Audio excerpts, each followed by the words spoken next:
What's going on, guys? Welcome back to Steelers Rewind here on Penn Live. Nick Faribault with you guys, still in Palm Beach, Florida, here at the Breakers Hotel. Talked to Mike Tomlin this morning.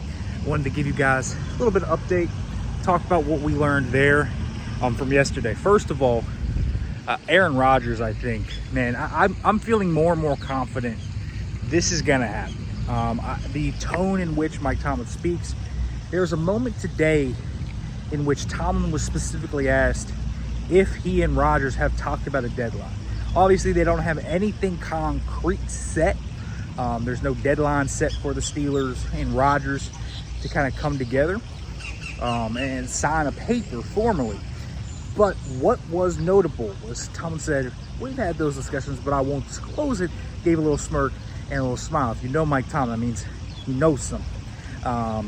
Very much so in conjunction with the report from Mike Garafolo that DK Metcalf and Aaron Rodgers had a throwing session last week in Los Angeles.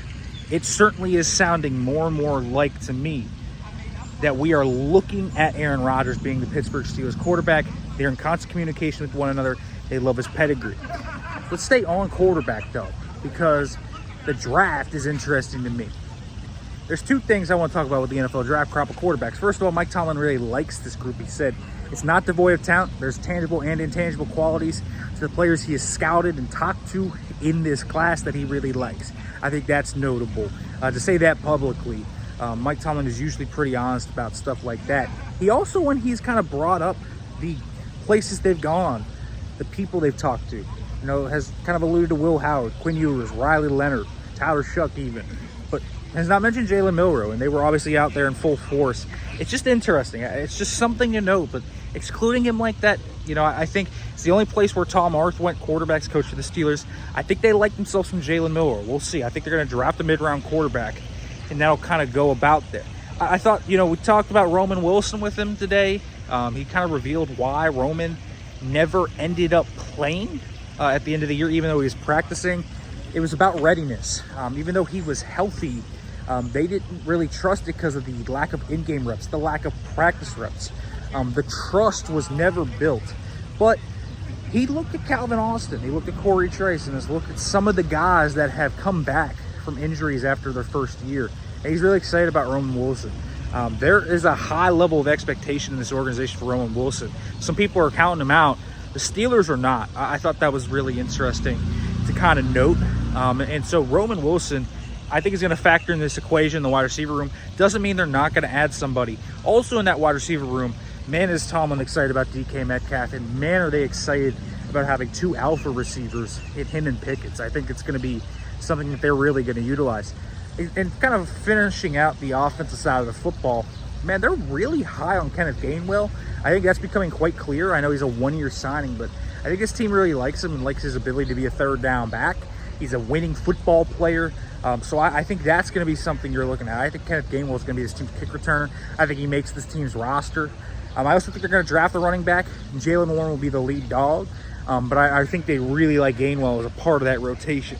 So let's go to the defense now. Talked about Daniel Ekuale, new Steelers defensive lineman. He is going to kind of fit in there as a run defender, 5-tech type. He is going to be a player that the Steelers utilize as a rotational player. And I think that's what Mike Tomlin made very clear.